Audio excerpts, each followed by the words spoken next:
Buen día, familia Renuevo. Hola a todos aquellos que nos están viendo a través de YouTube. Es un placer saludarlos. Pues ya estamos en tiempo de Navidad. Estoy seguro que ya algunos decoraron sus árboles de Navidad. Algunos ya, tal vez aquí en La Paz, decoraron sus cactus de Navidad. No sé, cada familia tiene sus tradiciones. Pero creo que todos nos sentimos con un poco de nostalgia, un poco alegres tal vez por la temporada, por lo que significa para nosotros. Y precisamente por la temporada vamos a estar eh, comenzando una breve serie acerca de Navidad, que obviamente hemos titulado Navidad y Esperanza. Creemos que el tiempo de Navidad es un tiempo para recordar la esperanza que tenemos en Jesús y nuestros mensajes durante esta temporada van a hablar acerca de esto, acerca del nacimiento de Jesús y lo que significa para nosotros. Hoy vamos a estar estudiando Mateo capítulo 1, versículos del 1 al 17. Y cuando abras tu Biblia y veas de qué trata Mateo 1, versículos del 1 al 17, tal vez te va a parecer un poco extraño, porque vamos a hablar acerca de la genealogía de Jesús o el árbol genealógico de Jesús. Y es una de esas cosas que en ocasiones tengo tendencia a saltarme, ¿no? Saltarme las genealogías cada vez que estoy leyendo la Biblia y veo una lista de nombres. Algo en mí dice, sáltate esto no es tan importante. Sin embargo, vamos a ver hoy que realmente es importante, porque las genealogías, en este caso, en el caso del Evangelio de Mateo, obviamente el autor tiene una intención al poner esta genealogía. Y especialmente Mateo tiene una intención, o de hecho tiene varias intenciones al poner la genealogía de Jesús y la manera en la que él escribe, las personas a las que pone, em, cuántas generaciones son las que incluye, algunas las deja fuera para de alguna manera tener ciertos números ahí con una intención. Y Mateo lo está usando como una herramienta para transmitir un mensaje. Vamos a ver el árbol genealógico de Jesús y Mateo tiene una intención de cierta forma pero nosotros no solamente vamos a ver las intenciones o cuáles fueron algunos de los propósitos de Mateo, que tal vez no vamos a profundizar mucho en ello. Vamos a ver qué es lo que la genealogía de Jesús nos dice a nosotros, qué es lo que nos enseña, qué es lo que Dios quiere mostrarnos a través de estas genealogías. Vamos entonces a comenzar leyendo Mateo capítulo 1, versículos del 1 al 17. Vamos a aventarnos esta genealogía, vamos a leer todo y poco a poco vamos a ir desmenuzando qué es lo que Dios quiere decirnos. El siguiente es un registro de los antepasados de Jesús, el Mesías, descendiente de David y de Abraham. Abraham fue el padre de Isaac, Isaac fue el padre de Jacob, Jacob fue el padre de Judá y de sus hermanos, Judá fue el padre de Fares y de Sara, la madre fue Tamar. Fares fue el padre de Esrom, Esrom fue el padre de Ram, Ram fue el padre de Aminadab, Aminadab fue el padre de Nazón, Nazón fue el padre de Salmón, Salmón fue el padre de Boz, su madre fue Raab, Boz fue el padre de Obed, su madre fue Ruth. Fíjense bien interesante cómo Mateo incluye aquí unos nombres de mujeres entre algunas de estos nombres de varones. Continúa. Obed fue el nombre de Isaí. Isaí fue el padre del rey David. David fue el padre de Salomón. Su madre fue Betsabé, la viuda de Urías. Aquí otra anotación. Salomón fue el padre de Roboam. Roboam fue el padre de Abías. Abías fue el padre de Asa. Asa fue el padre de Josafat. Josafat fue el padre de Joram. Joram fue el padre de Usías. Usías fue el padre de Jotam. Jotam fue el padre de Acaz. Acaz fue el padre de Ezequías. Ezequías fue el padre de Manasés. Manasés fue el padre de Amós. Amós fue el padre de Josías. Josías fue el padre de Joaquín y de sus hermanos, quienes nacieron en el tiempo del destierro a Babilonia. Luego del destierro a Babilonia, Joaquín fue el padre de Salatiel. Salatiel fue el padre de Zorobabel. Zorobabel fue el padre de Abiud. Abiud fue el padre de Eliakim. Eliakim fue el padre de Azor. Azor fue el padre de Sadoc. Sadoc fue el padre de Akim. Akim fue el padre de Eliud. Eliud fue el padre de Eleazar. Eleazar fue el padre de Matán. Matán fue el padre de Jacob. Jacob fue el padre de José, esposo de María. María dio a luz a Jesús, quien es llamado el Mesías. Es bien interesante la manera en la que Mateo hace algunas anotaciones en la genealogía de Jesús. Y vamos a finalizar con el versículo 17. Todos los que aparecen en la lista abarcan 14 generaciones desde Abraham hasta David, 14 desde David hasta el destierro a Babilonia y 14 desde el destierro a Babilonia hasta el Mesías. Mateo menciona cómo son 14 generaciones entre cada una de estas divisiones Y en realidad hay más generaciones, sin embargo, intencionalmente Mateo deja fuera algunos nombres para hacer concordar estos números, que no era algo extraño en la costumbre judía al momento de escribir, era una manera de hacerlo. Y el propósito de Mateo era conectar de una manera más íntima a Jesús con el linaje de David, ya que los números, al traducirlos a la forma de escritura hebrea, de alguna manera daban había una conexión entre Jesús y David. Entonces vemos que hay diferentes intenciones en Mateo y debido a esas intenciones se escribe la genealogía de Jesús de esta manera. Que como decía, no era raro hacerlo según la costumbre judía. Entonces vamos a hablar acerca de eso, vamos a hablar acerca del árbol genealógico de Jesús y qué nos dice a nosotros, qué nos dicen a nosotros estos nombres que están incluidos, que ya vimos no solamente son hombres, sino que también son mujeres. Así que la primera cosa que vamos a ver es que la genealogía de Jesús nos muestra que Dios no nos abandona en nuestra miseria. Dios no nos abandona en nuestra miseria. Y creo que es algo muy bueno de recordar que Dios no nos abandona en nuestra miseria. ¿Por qué decimos esto? Bueno, cuando vemos la genealogía de Jesús, tal vez si no estamos muy familiarizados con la Biblia o con algunas de estas personas, con algunos de estos nombres, tal vez no nos vamos a poder dar cuenta que muchas de estas personas y las personas incluso más claves en estas genealogías fueron personas que fallaron, personas que cometieron pecados serios, que cometieron faltas morales serias, sin embargo están incluidas dentro de la genealogía de Jesús. Y tenemos entonces a personas que cometieron pecados serios. Más adelante vamos a hablar acerca de algunos ejemplos. Personas también que fallaron en cumplir el pacto entre Dios e Israel. Que esto, obviamente en un contexto judío, era algo sumamente importante. El fallar en cumplir el pacto. El pacto en el cual había una promesa entre Dios y su pueblo. Y vemos que a pesar de que las personas, casi todos podemos decir, fallaron en cumplir el pacto, Dios se mantuvo fiel. Por eso estamos diciendo que Dios no nos abandona en nuestra miseria, Dios no nos abandona en nuestros errores, sino que en medio de nuestros errores Dios sigue estando presente y Dios sigue haciéndonos la invitación para arrepentirnos y para restaurar nuestra relación con Él.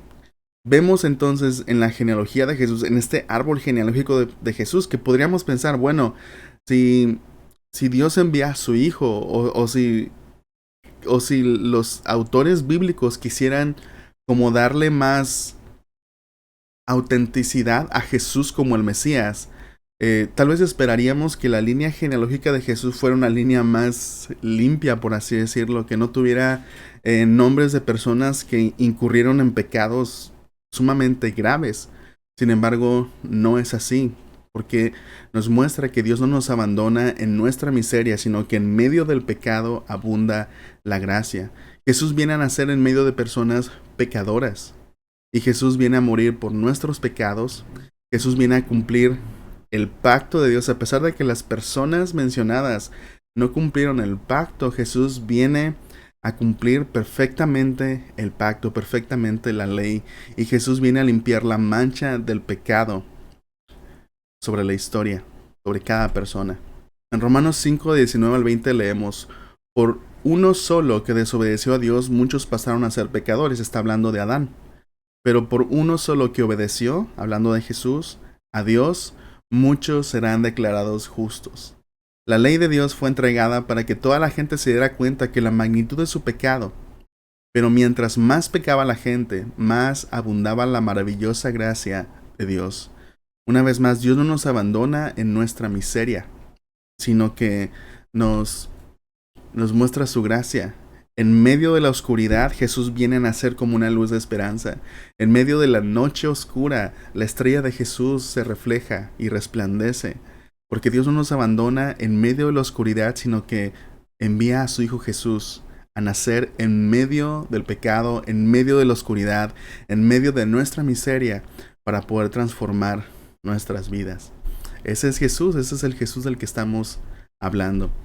Hay un temor presente en toda persona, o en la mayoría de personas podríamos decir, un temor a ser realmente conocidos, a poder ser, miedo a ser transparentes, miedo a ser vulnerables.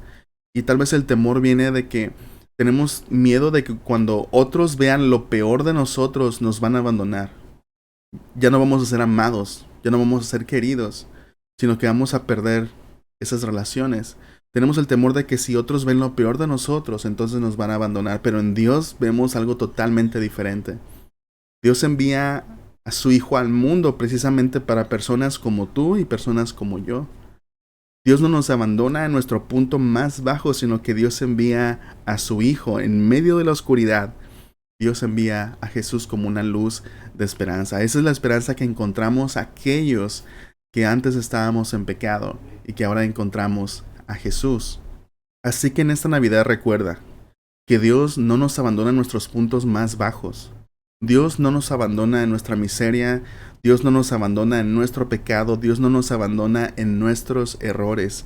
Y no importa dónde te encuentres el día de hoy, no importa dónde te encuentres en esta temporada, déjame decirte que la Navidad nos recuerda que Jesús vino al mundo, que Dios envió a su único Hijo en medio de pecadores, en medio de personas como tú y como yo, para que Jesús fuera esa luz de esperanza y para que pudiéramos encontrar salvación en Jesús de nuestros pecados, de nuestros errores, de nuestra miseria. Jesús es esa luz de esperanza. Así que no importa dónde te encuentres, déjame decirte, Dios no te abandona. Y déjame decirte, Jesús vino precisamente por personas como tú y personas como yo. ¿Qué más nos enseña la genealogía de Jesús? Bueno, nos enseña que Dios transforma nuestro pasado. Dios transforma nuestro pasado. Vamos a ver por qué. ¿Cómo es que Dios transforma nuestro pasado? Bueno, hay una canción acerca de la vida de José, el soñador. No José, el padre de Jesús, sino José, el hijo de Jacob. Y esta canción, el autor utiliza la metáfora, de hecho, de un árbol genealógico. Y está hablando acerca de la vida de José, cómo sus hermanos lo vendieron y cómo él tiene que vivir ahora exiliado, como exiliado en la tierra, en una tierra extraña, en una tierra extranjera, en Egipto. Y la canción dice algo como: yo no soy mi árbol familiar, mis hojas son diferentes, y hay kilómetros y kilómetros de distancia entre mis raíces y lo que yo estoy haciendo crecer, o lo que estoy tratando de hacer crecer.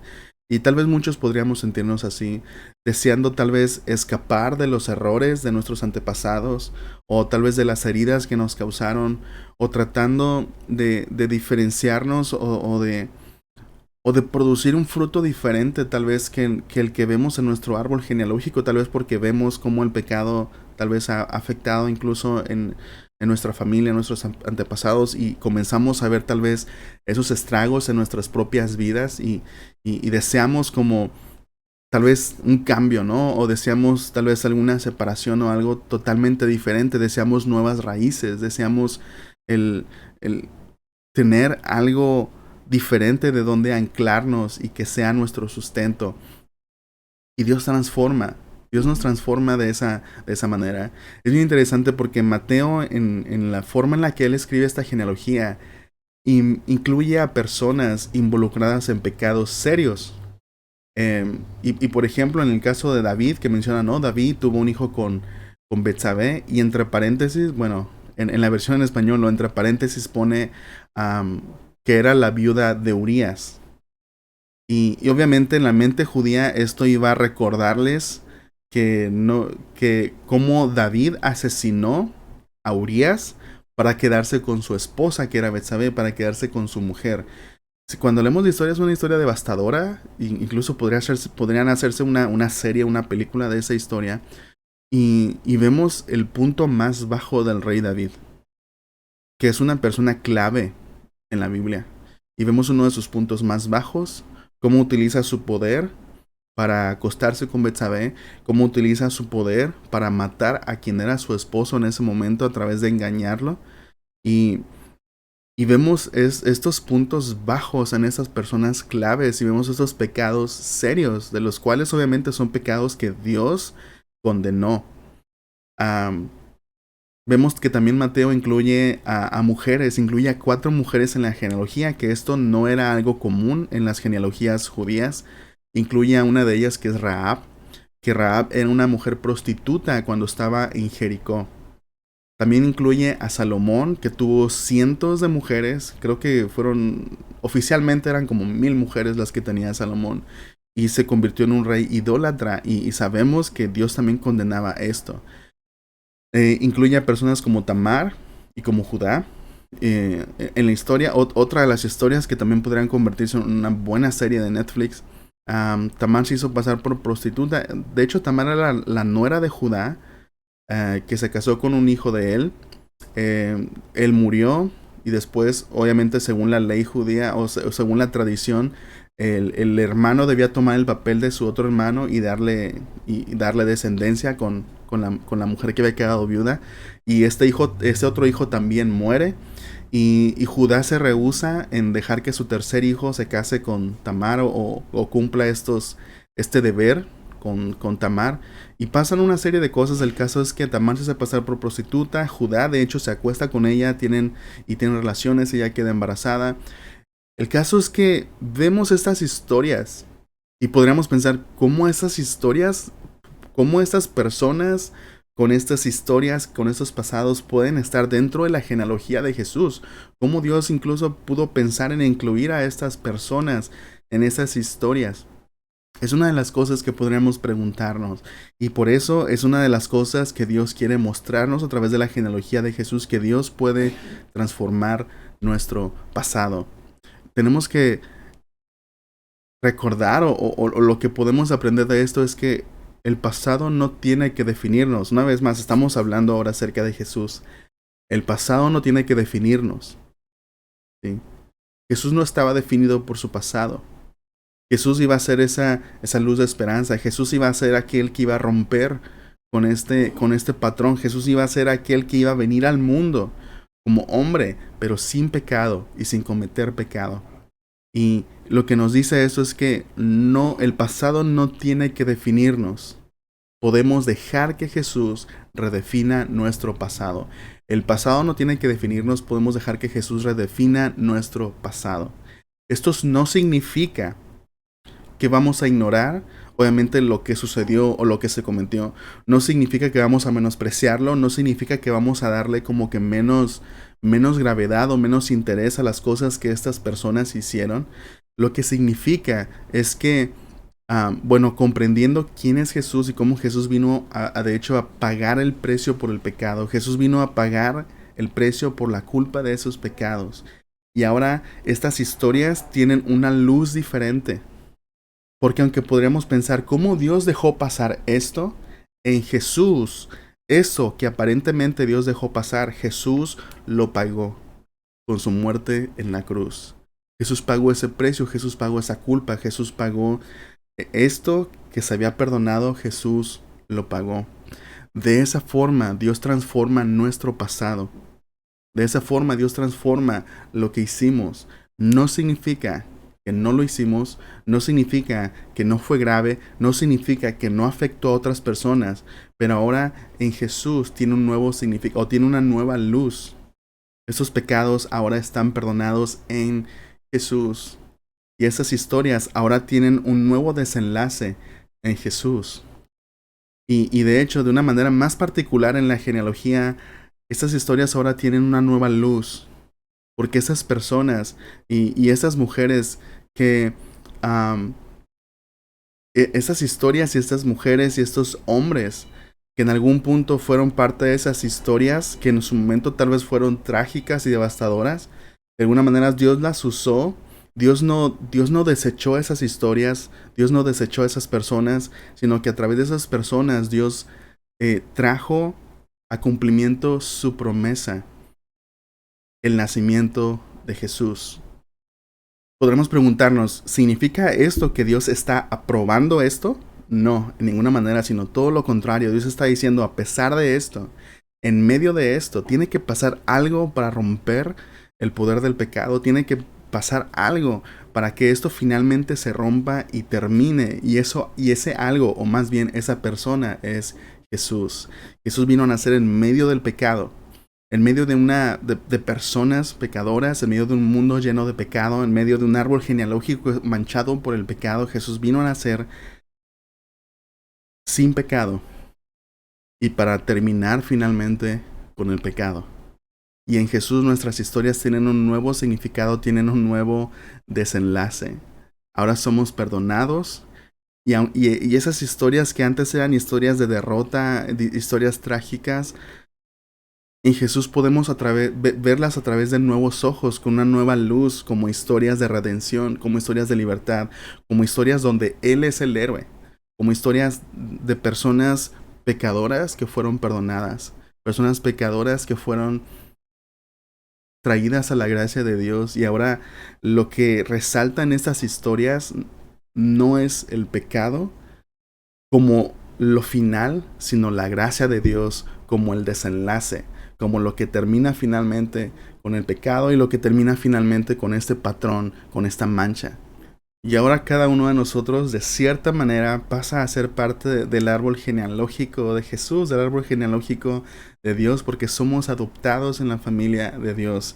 No dejamos obviamente de ser parte de nuestro árbol genealógico familiar, pero Dios nos invita a comprender que nuestras raíces ahora son más profundas y que van mucho más allá de nuestro árbol familiar, y ahora nuestras raíces se encuentran en Jesús, se encuentran plantadas en Jesús, lo que quiere decir que ya no es nuestro árbol familiar lo que nos va a definir, sino que es nuestra relación con Dios lo que realmente nos va a definir. Y no solamente va a definir nuestro presente, sino que redefine nuestro pasado y nos da esperanza para el futuro. Finalmente vamos a ver algo sumamente importante que es parte de las intenciones principales del autor, que es Mateo, y es que Dios cumple sus promesas. Dios cumple sus promesas. La genealogía de Jesús nos muestra que Dios cumple sus promesas. Esto es lo más claro que podemos ver en esta genealogía que Mateo escribe. Mateo conecta a Jesús con dos personas clave, y esto lo deja muy claro, ¿no? Conecta a Jesús con dos personas clave. La primera persona es Abraham y la segunda persona es David. ¿Por qué lo conecta con estas dos personas clave? Bueno, porque fueron dos personas con las que Dios hizo un pacto, a las que Dios les dio una promesa que Dios dijo: voy a cumplir. No importa lo que tú hagas, no importa si tú permaneces fiel o no, no importa si tú obedeces o no, yo voy a cumplir esta promesa. Esas son de las mejores promesas que Dios puede hacer.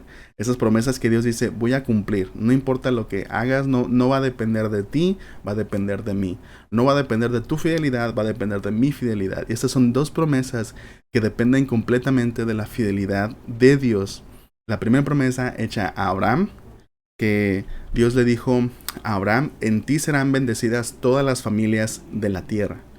Y está hablando obviamente en referencia a Jesús. En ti van a ser benditas todas las familias de la tierra, o a través de tu descendencia, que obviamente sería de la descendencia de Abraham, vendría Jesús. Por eso Mateo está conectando a Jesús con Abraham. Y la segunda persona es David, a la que Dios le prometió: de tu descendencia vendrá un rey cuyo reino será eterno y será un reino de justicia y de paz. Incluye obviamente promesas para Israel, como devolverle su nación, restaurar el linaje real, pero también tiene que ver con todo el mundo, ¿no? Será un reino mundial, será un reino universal. De tu descendencia vendrá un rey, el Mesías, ¿no? El Mesías esperado. Y por eso también Mateo conecta a Jesús con David. Entonces estas son las dos personas clave. Pero algo también interesante de pensar es cómo Dios cumple su promesa. Cómo Dios cumplió su promesa hacia Abraham y cómo Dios está cumpliendo sus promesas a David. Y cuando vemos la genealogía de Jesús, no podemos dejar de pensar que es una hermosa mezcla entre milagros y eventos naturales. Cada persona, cada nacimiento, obviamente cada embarazo, cada nacimiento, cada hombre, cada mujer, Dios utiliza a hombres y a mujeres, y Dios utiliza eventos naturales que Él mismo diseñó para, y con una mezcla de milagros, para llevar a cabo sus promesas, para cumplir sus promesas. Y podemos decir que también es una hermosa mezcla del poder de Dios y personas ordinarias. Y no solamente personas ordinarias, sino, como ya lo hemos visto, personas que incluso se equivocaron, personas que cayeron feamente en pecado. Y Dios utiliza personas ordinarias. Así que Si te has preguntado alguna vez, ¿realmente Dios puede usarme? ¿Realmente hay algo que yo pueda ofrecerle a Dios? ¿Realmente hay algo que pueda hacer una diferencia en lo que Dios quiere hacer en el mundo? Y la respuesta es sí, Dios utiliza personas ordinarias y utiliza su poder para llevar a cabo sus propósitos en el mundo. Ya habíamos dicho qué importante y qué extraño es, extraño tal vez más para una mente judía, que Mateo incluya 4 mujeres en el linaje de Jesús y las mencione dentro de la genealogía, porque obviamente era una cultura más patriarcal y Mateo está incluyendo 4 mujeres y por lo menos, no quiero equivocarme, pero creo que son 3 de estas mujeres que no eran mujeres judías, sino que eran mujeres extranjeras, parte de pueblos que se considerarían pueblos paganos. Y también Mateo tiene la intención de denotar eso, de que las personas se den cuenta que Dios utiliza también a personas de otras culturas, personas de otras naciones, no solamente a judíos, porque parte de la promesa no solamente era para Israel, sino la promesa era para todo el mundo. Mateo incluye a personas que no eran judías, sino que venían de pueblos paganos. Entonces, Dios cumple sus promesas. Y no solamente que Dios cumple sus promesas, sino cómo las cumple. En 1 Corintios 1, 27 al 28 dice, 1 Corintios 1, 27 al 28. En cambio, Dios eligió lo que el mundo consideraba ridículo para avergonzar a los que se creen sabios. Y escogió cosas que no tienen poder para avergonzar a los poderosos. Dios escogió lo despreciado por el mundo, lo que se considera como nada, y lo usó para convertir en nada lo que el mundo considera importante. Qué importante pasaje para recordar, porque podríamos llegar a pensar, como muchas cosas suceden en este mundo, como es culturalmente, que hay cosas más valiosas que otras. Y nos recuerda que Dios utiliza aquello que a veces el mundo menosprecia, es lo que Dios usa. Nos recuerda ese pasaje que Dios es totalmente diferente a nosotros y su manera de actuar es totalmente diferente.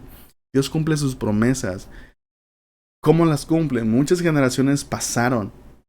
Muchas generaciones tuvieron que pasar hasta que pudiéramos decir Dios cumplió su promesa en este momento, pero creo que la forma mejor de ver o de hablar del cumplimiento de sus promesas o pensar es como, no, Dios durante todo este tiempo estaba cumpliendo su promesa. Cuando leemos esta genealogía de cada persona, de Abraham, que comenzó, Dios le hizo la promesa, y su hijo, y su hijo, y su hijo, y su hijo, a través de cada una de esas personas, Dios estaba cumpliendo su promesa. No es que Dios se le olvidó y de repente dijo, ok, ya, ¿no? Sino que Dios estaba cumpliendo sus promesas. Dios estaba activo. Incluso en esos momentos de silencio que a lo mejor nosotros decimos, Dios estaba cumpliendo sus promesas.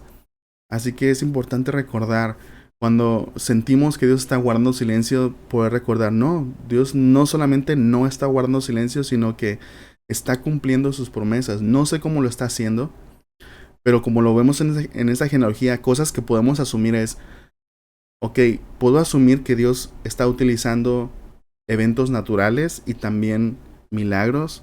Puedo asumir que Dios está usando a personas ordinarias y su poder extraordinario. Entonces puedo asumir que Dios está haciendo estas cosas. Puedo asumir que Dios no está guardando silencio.